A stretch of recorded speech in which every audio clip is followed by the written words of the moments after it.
Hello friends, the यूनिकेट channel में एक बार आपका फिर से स्वागत है। मैं डॉक्टर प्रियांशु भारद्वाज आपका हार्दिक स्वागत करता हूं। तो आज हम डिस्कस करेंगे रेबीज़ के बारे में, जो कि न केवल ह्यूमन पॉइंट ऑफ व्यू से इम्पोर्टेंट है बल्कि एनिमल्स के लिए भी बहुत ज़्यादा इम्पोर्टेंट है। मैं बात करूंगा रेबीज़ के बारे में। तो रेबीज़ के बारे में आपको पूरी पूरी जानकारी दी जाएगी। वीडियो को एंड तक जरूर देखिएगा। क्या लोगों के मन में गलत फहमियाँ रहती हैं, क्या भ्रांतियाँ रहती हैं, और जब रेबीज़ या डॉग बाइट या फिर कोई भी वाइल्ड कार्निवोर्स की बाइट होती है तो उसमें लोग क्या क्या गलत करते हैं और सही इलाज क्या होना चाहिए इसका, वो सब आपको इस वीडियो में बताया जाएगा। बस वीडियो को अंत तक जरूर देखिएगा। तो चलिए स्टार्ट करते हैं रेबीज़ के बारे में। तो रेबीज़ एक वायरल डिसीज़ है जिसका कि सबसे पहले आप जान लीजिए कोई इलाज नहीं है। अगर रेबीज़ अगर होता है किसी को, चाहे हम उसको एनिमल्स के लिए बात करें चाहे हम उसको ह्यूमंस के लिए बात करें, उसका कोई इलाज नहीं है। उसमें एट द एंड जो रहता है वो डेथ होती है। अब जब आपको पता लग ही गया है कि रेबीज़ का कोई इलाज नहीं है तो इस वीडियो को एंड तक देखिएगा, क्योंकि ये बहुत इंपॉर्टेंट होने वाला है, आपकी जान भी बचा सकता है। तो रेबीज़ जनरली फैलता कैसे है कि जब भी कोई डॉग, हम बेसिकली बात करते हैं कि भाई ये डॉग ने काट लिया, कुत्ते ने काट लिया तो रेबीज़ हो जाएगा। तो ना केवल डॉग के बाइट करने से, जबकि जो जितने भी वाइल्ड कार्निवोर्स हैं उनके काटने से भी ये आपको रेबीज़ हो सकता है। और आप इवन जो मंकी की बाइट रहती है, जो मतलब कि आप जिसको बात करें बंदर अगर काट लेता है तब भी आपको पोस्ट बाइट लगवाना है, बहुत ज़्यादा ज़रूरी है। अब सबसे इंपॉर्टेंट चीज़ कि लोगों के मन में क्या गलतफहमियां रहती हैं रेबीज़ के बारे में।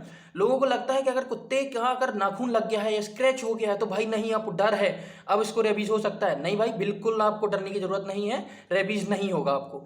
क्योंकि जो रेबीज़ वायरस रहता है वो रेबिड एनिमल के सलाइवा में पाया जाता है, मतलब कि लार या थूक में पाया जाता है। तो आप मान सकते हैं कि जब भी वो काटेगा तो वो सलाइवा जो रहती है वो आपके स्किन को पियर्स करते हुए कहाँ जाएगी, बॉडी के अंदर जाती है।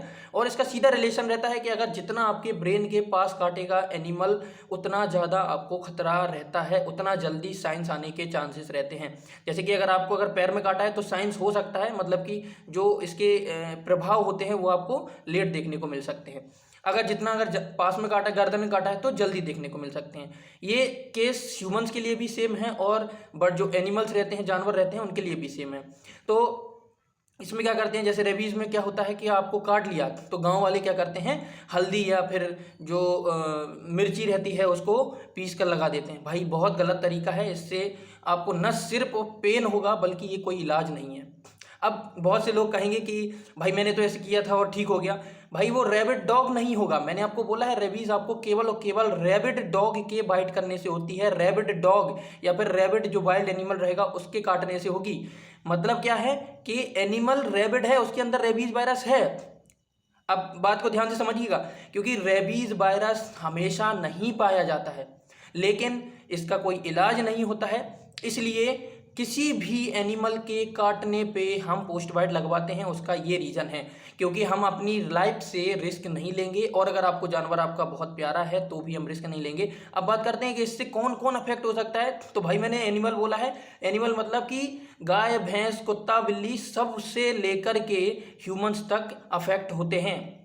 केवल एक को छोड़ के, एक स्पीसीज जिनको हम बात करते हैं बर्ड्स, क्योंकि बर्ड्स का जो टेम्परेचर रहता है वो नॉर्मल टेम्परेचर ही इतना पाया जाता है कि उसमें ये वायरस जो है मल्टीप्लाई नहीं कर पाता है, तो उसमें रेबीज़ नहीं होता है। तो अगर आपके पास कभी केस आता है कि भाई जो बर्ड्स रहती हैं, पैरट हैं, इनमें अगर डॉग बाइट होती है तो पोस्ट बाइट लगाना चाहिए? जी नहीं लगाना चाहिए, इनमें पोस्ट बाइट की ज़रूरत नहीं है। बात कर लेते हैं कि बाय द वे आपने पोस्ट बाइट नहीं लगवाया है तो आप में अगर रैबिड एनिमल अगर आपको काटता है तो क्या सिम्टम्स देखने को मिलेंगे।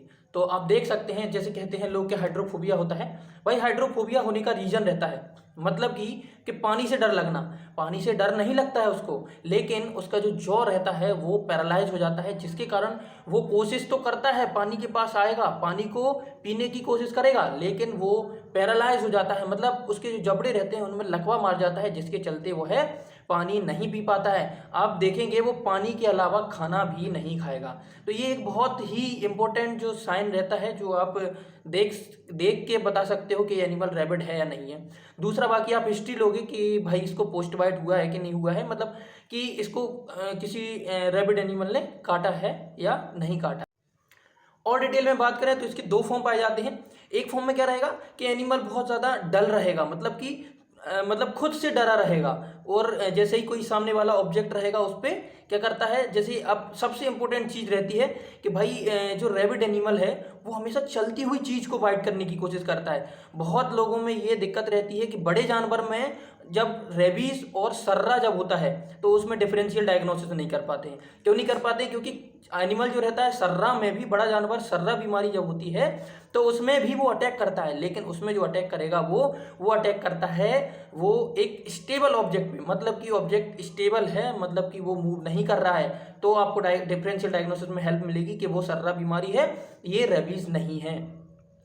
अगर आपको हिस्ट्री नहीं मिलती है कि भाई इसको पोस्ट डॉग बाइट हुआ है कि नहीं हुआ है, तो आप ऐसे करके आप डिफरेंशियल डायग्नोसिस कर सकते हैं।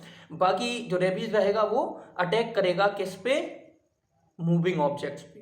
तो ये चीज़ बहुत ध्यान से रखना है। और बाकी की चीज़ें भी हैं बहुत सारी, पर आपको इन सब चीज़ों से आप डायग्नोज कर सकते हैं कि रेबीज़ है। अगर आप कहेंगे तो इसको लेके एक और अलग वीडियो बना दूंगा जिसमें कि इसमें कंप्लीट इसके सिम्टम्स क्या देखने को मिलते हैं। तो अभी हम चलते हैं इसका इलाज क्या है। तो इसका एक ही इलाज है कि इसमें अगर आपको आज बाइट हुई है तो आपको आज से सतर्क रहना है।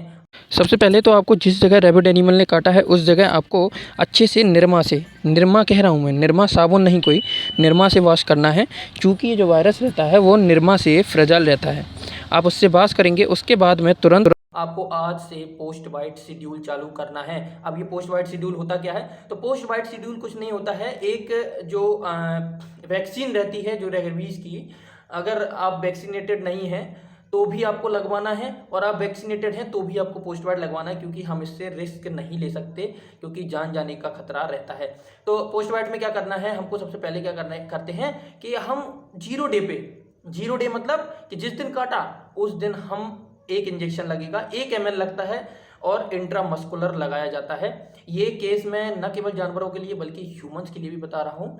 तो 0 डे पे लगेगा पहला इंजेक्शन। दूसरा शॉट जो लगता है वो तीसरे दिन लगता है, मतलब जैसे आज काटा तो आज के तीसरे दिन लगेगा वो, समझ रहे हैं ना? जैसे कि आज मान लीजिए तारीख है 12 तारीख, तो 12 तारीख के बाद में वो लगेगा कितने को? 15 तारीख को। ऐसे ही तीसरा जो वो लगता है वो 7वें दिन लगेगा, मतलब कि जैसे 12 है तो 19 को लगेगा। चौथा डोज जो लगता है वो 14 दिन के बाद लगता है। अब आप जोड़ सकते हैं ऐसे ही। और जो फाइनल डोज है वो आपको 28 दिन बाद लगवाना है। अब इसमें एक और डोज रहता है, लेकिन वो ऑप्शनल रहता है, 90 दिन का रहता है, आप उसको छोड़ दीजिए, वो उसकी आपको ज़रूरत नहीं पड़ेगी। तो ये तो इसका पोस्ट बाइट शेड्यूल रहता है। अब मैं आपसे रिक्वेस्ट करूंगा कि अगर आपको पोस्ट डॉग बाइट होती है या कोई भी वाइल्ड कार्निवोर या फिर जो बंदर रहते हैं अगर वो आपको काटते हैं, तो आप अपनी लाइफ के साथ रिस्क ना लीजिए, ना ये झाड़ फूंक करवाइए कि भाई हल्दी और वो जो मिर्ची हैं उनको कूट के लगा देंगे। भाई इससे कुछ नहीं होने वाला है। आप पोस्ट बाइट लगवाइए अपने नज़दीकी, अगर आप एनिमल को ले जा रहे हैं तो नज़दीकी वेटनरी डॉक्टर के पास ले जाइए, और अगर आप खुद को काटा है आपको तो आप अपने किसी भी मेडिकल डॉक्टर के पास जा सकते हैं। अगर वीडियो पसंद आए तो वीडियो को लाइक और चैनल को सब्सक्राइब जरूर कीजिएगा। आपका इतना प्यार मिल रहा है वीडियो को, उसके लिए आप सभी का बहुत बहुत धन्यवाद।